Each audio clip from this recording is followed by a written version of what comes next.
Hi friends, black see ఈ పేరు వినగానే మనందరికీ వచ్చే డౌట్, ఆ సముద్రానికి బ్లాక్ అనే పేరు ఎలా వచ్చిందా అని. అంతే కదా, కానీ ఆ సముద్రంలో ఉండే నీటి వల్ల దానికి బ్లాక్ సీ అనే పేరు రాలేదు. దానికి ఒక బలమైన కారణం ఉంది. ఈ సముద్రం పేరు మాత్రమే కాదు, ఇందులో కూడా ఎన్నో రహస్యాలు దాగున్నాయి. ఆ రహస్యాలను ఛేదించాలని చాలామంది అనుకున్నారు, కానీ ఎవ్వరి వల్ల కాలేదు. ఈ సముద్రంలో ఇంకా ఇప్పటికీ అత్యంత పురాతనమైన డెడ్ బాడీలున్నాయి, అది కూడా చాలా ఫ్రెష్గా. మరింతకీ ఇప్పటికీ ఈ బాడీలు ఇంత ఫ్రెష్గా ఉండడానికి కారణం ఏంటి? ఓకే, ఇవన్నీ ఇప్పుడు ఈ వీడియోలో డిస్కస్ చేయబోతున్నాం. సో వీడియో చాలా ఇంట్రెస్టింగ్గా, చాలా సీక్రెట్గా, మిమ్మల్ని ఆశ్చర్యపరిచేదిగా ఉండబోతుంది. కాబట్టి దీన్ని ఎక్కడ స్కిప్ చేయకుండా పూర్తిగా చూడండి. బ్లాక్ సీ అనేది ఒక మిస్టీరియస్ ప్లేస్. ఈ సముద్రంలో ఎన్నో వేడని మిస్టరీలు, అమేజింగ్ స్టోరీస్ ఉన్నాయి. ఈ సముద్రం వెస్ట్రన్ యూరోప్ అలాగే సెంట్రల్ ఆసియా మధ్య భాగంలో ఉంది. అది సరిగా సెంట్రల్లో ఉండడం వల్లే సముద్ర యాత్రికులకు, ఎక్స్ప్లోరర్స్, సైంటిస్టులకు ఈ సీ అట్రాక్షన్గా నిలిచింది. అప్పటి నుంచి ఈ బ్లాక్ సీ గురించి ప్రపంచానికి తెలిసింది. అయితే దానిలో దాగున్న రహస్యాలు మాత్రం ఇప్పటికీ ఇంకా సస్పెన్స్గానే మిగిలిపోయాయి. అయితే ఇది ఎక్కడుందో ఇంకా క్లియర్గా చెప్పాలంటే యూరోప్కి, ఆసియాకి మధ్య భాగంలో ఉంది అని ఇంతకు ముందే నేను మీకు చెప్పాను. అయితే ఇప్పుడు ఏ దేశాలు ఈ బ్లాక్ సీ దగ్గరలో ఉన్నాయో చూద్దాం.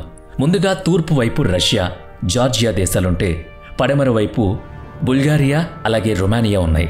అలాగే ఉత్తరం వైపు ఉక్రెయిన్, దక్షిణం వైపు టర్కీ దేశాలున్నాయి. ఈ సీ మెడిటేరియన్ సీ నుంచి బాస్పరస్ ఛానల్ ద్వారా ఆసియా అలాగే మిడిల్ ఈస్ట్ ప్రాంతాలకు కనెక్ట్ అయి ఉంటుంది.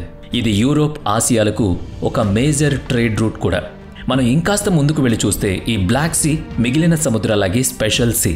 దీన్ని మనం ఇతర సముద్రాల నుంచి సెపరేట్ చేయలేం, ఎందుకంటే సముద్రాలకు ఈ బ్లాక్ సీకి చాలా సత్సంబంధాలున్నాయి. ప్రతి క్షణం ఈ సముద్రం గురించి ఏదో ఒకటి తెలుసుకోవాలని సైంటిస్టులు ఆరాటపడుతూ ఉంటారు, ముఖ్యంగా ఈ నీటి గురించి తెలుసుకునేందుకు.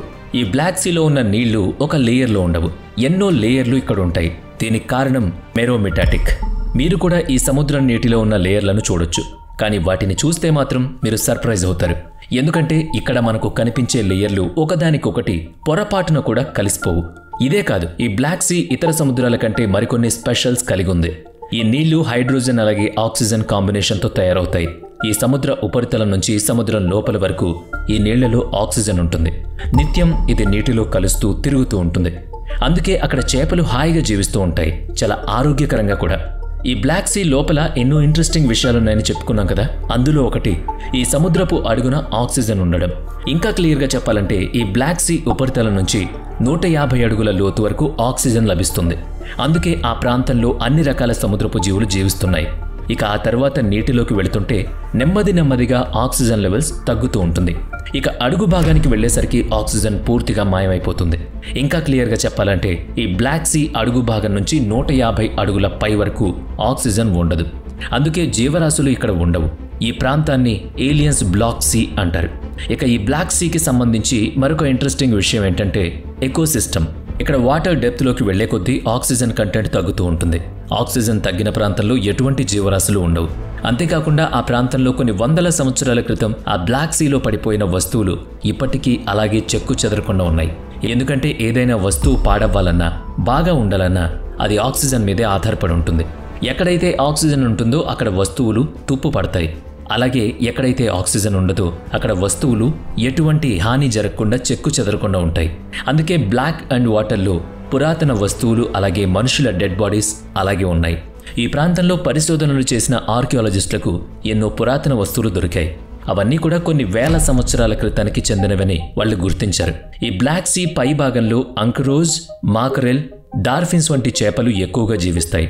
కానీ మిడిల్ లేయర్ దాటి మాత్రం ఏ సముద్రపు జీవి వెళ్లదు. అందుకే ఆ ప్రాంతాన్ని డెడ్ జోన్ అని కూడా పిలుస్తారు. ఈ బ్లాక్ సీలో మునిగిన ఏ ఓడ, ఏ వస్తువు, ఏ మనిషి ఇప్పటి వరకు బయటకు రాలేదు. అంతేకాకుండా ఈ బ్లాక్ సీ కొన్ని పురాతన కాలం నాటి రాజ్యాలతో ముడిపడి ఉంది. అది ఎలా అంటే గ్రీక్, రోమన్, ఒట్టోమన్ ఎంపైరర్స్ ట్రేడ్ అలాగే యుద్ధాల కోసం ఈ సముద్రాన్ని బాగా వినియోగించుకున్నారు. ఇంకా ఈ సముద్రంలో దాగి ఉన్న రహస్యాల గురించి చెప్పాలంటే అందులో మొదటిది నోయాస్ ఆర్క్. ఈ బ్లాక్ సీ లోపల నోయాస్ ఆర్క్ దాగి ఉంది. ఇంతకీ నోయాస్ ఆర్క్ అంటే ఏంటో ఇప్పుడు చూద్దాం. ఇంతకీ నోయాస్ ఆర్క్ అంటే ఏంటి? ఇది తెలియాలంటే మనం బైబిల్లో ఏముందో తెలుసుకోవాలి.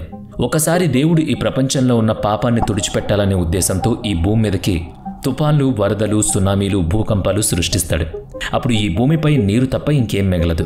ఆ సమయంలో నోయా అనే వ్యక్తి, అతని కుటుంబం మాత్రమే ఇక్కడ మిగిలి ఉంటుంది. అది కూడా ఒక నావలో వాళ్ళు ప్రయాణిస్తూ ఉండడం. అప్పుడు దేవుడు వాళ్ళని ఒక ఆర్క్ ద్వారా కాపాడతాడు. ఆ తర్వాత ఈ ఓడ ఒక మౌంట్ దగ్గర ఆగుతుంది. అదే బ్లాక్ సీ దగ్గర ఉన్న మౌంట్ అరారత్. ఇప్పటికీ అక్కడ ఆ ఓడకు సంబంధించి ఎన్నో ఆనవాళ్లున్నాయి. ఇక్కడ దొరికిన శిథిలాలపై ఇప్పటి సైంటిస్టులు పరిశోధనలు చేస్తూ ఉన్నారు. అయితే దీని గురించి హిందూ కల్చర్లో కూడా ఉంది.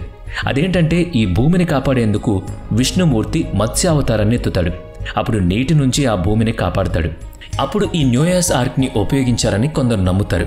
అలాగే మరొక ఇంట్రెస్టింగ్ విషయం ఏంటంటే ఈ బ్లాక్ సీలో శపించిన నీళ్లున్నాయి అంటారు. ఆ బ్లాక్ సీలో ఎవరు పడినా వెంటనే చనిపోతారు. దానికి కారణం ఆ నీళ్లకున్న శాపమే అంటారు. అయితే ఇది ఎంతవరకు నిజమన్నది పక్కన పెడితే సైన్స్ ఏం చెబుతుందంటే ఈ బ్లాక్ సీ లోపల భాగంలో ఆక్సిజన్ ఉండదు కాబట్టి మనిషి త్వరగా చనిపోతాడట. అలాగే ఇక్కడ ఆక్సిజన్ ఉండకపోవడం వల్ల కూడా డెడ్ బాడీలు సేఫ్గా ఉంటున్నాయి. వస్తువులు కూడా తుప్పు పట్టకుండా ఉంటున్నాయి. ఇక ఈ బ్లాక్ సీకి సంబంధించి మరొక ఇంట్రెస్టింగ్ విషయం ఏంటంటే బ్లాక్ సీ ట్రయాంగిల్. మీకు బెర్ముడా ట్రయాంగిల్ గుర్తుంది కదా? ఆ ట్రయాంగిల్ ప్రాంతంలోకి వెళ్ళిన ఏ ఓడ లేదా ఏ హెలికాప్టర్ ఆనవాళ్లు కూడా మనకి దొరకవు. అచ్చం సేమ్ టు సేమ్ అలాగే బ్లాక్ సీ ట్రయాంగిల్ కూడా. ఈ సముద్రంలోని ఒక ట్రయాంగిల్ ప్రాంతంపై ఎటువంటి విమానం వెళ్ళినా సరే దానికి టెక్నికల్ ప్రాబ్లమ్స్ వచ్చి మునిగిపోవడం ఖాయం. ఆ ప్రాంతానికి రాగానే విమానంలో టెక్నికల్ ఇష్యూస్ వస్తాయి. ఆ తర్వాత సడన్గా అది గాయబవుతుంది. ఇప్పటి వరకు అలా వచ్చిన ప్రతి వస్తువు ఎక్కడ మాయమైందో ఎవరికీ తెలీదు. ఇదంతా పక్కన పెడితే బ్లాక్ సీలో కొంత ప్రాంతం ఎంతో అద్భుతంగా ఉంటుంది, అందంగా కూడా. మనం స్వర్గం అని చెప్తాం కదా, అచ్చం అలా ఉంటుంది. ఈ బ్లాక్ సీకి దగ్గరలో దాదాపు 28 ఐలాండ్స్ ఉన్నాయి. ఇవన్నీ కూడా ఎంతో అందమైన ఐలాండ్స్. ఈ Ireland Bulgaria, Romania, Russia, Turkey, Ukraine వంటి దేశాల్లో ఉన్నాయి. ఇవే కాకుండా ఇంకా ఎన్నో వింతలు విశేషాలు కూడా ఈ బ్లాక్ సీ సొంతం. సరే, ఇంతకీ మీకు ఇవి ఎందుకు స్పెషల్ అయ్యాయో చెప్పనా? ఈ ఐలాండ్లో ఉండే మొక్కలు, చిన్న పక్షులు మీరు ఇంకెక్కడా చూడలేరు. ఇదొక వింతైన అందమైన ప్రపంచంలో ఉంటుంది. ఈ బ్లాక్ సీలో ఇంకొక స్పెషల్ టాపిక్ ఉంది. ఇక్కడ అండర్ వాటర్ నది కూడా ఒకటి ఉంది. ఆ బ్లాక్ సీ లోపల భాగంలో ఈ అండర్ వాటర్ నది ఉంటుంది. అక్కడే ఎన్నో శవాలు మనకు కనిపిస్తాయి. మరొక ఇంట్రెస్టింగ్ విషయం అట్లాంటిస్ సిటీ. ఈ సిటీలో ఏంటి స్పెషల్ అనుకుంటున్నారా? అవును, ఒకప్పుడు ఈ సిటీ ఎంతో అందమైన సిటీ. ఇప్పుడు అది ఎక్కడా లేదు. అది బ్లాక్ సీలో మునిగిపోయింది. దాదాపుగా 7000 సంవత్సరాలకు ముందు ఈ సంఘటన జరిగింది. భయంకరమైన వరదలు రావడంతో ఈ సిటీ మునిగిపోయి బ్లాక్ సీలో కలిసిపోయింది. ఇదే కాకుండా ఈ బ్లాక్ సీలో మరొక పురాతనమైన గ్రీక్ సిటీ కూడా ఉందని సైంటిస్టులు చెబుతూ ఉంటారు. ఈ బ్లాక్ సీలో నీళ్లు చాలా ట్రాన్స్పరెంట్గా ఉంటాయి. అందుకే అండర్ వాటర్లో ఉన్న పురాతన కట్టడాలు చాలా క్లియర్గా కనిపిస్తాయి. సైంటిస్టులకు ఈ ప్రాంతంలో ఇంకా ఎన్నో అద్భుతమైన వస్తువులు దొరుకుతూనే ఉన్నాయి. అందుకే అందులో గోల్డ్ కాయిన్స్ కూడా ఉన్నాయి.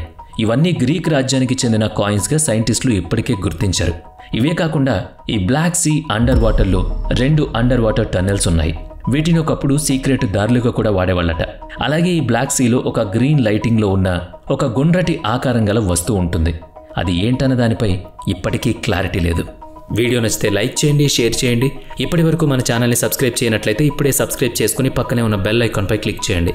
నెక్స్ట్ వీడియోలో మళ్ళీ కలుద్దాం. Thanks for watching.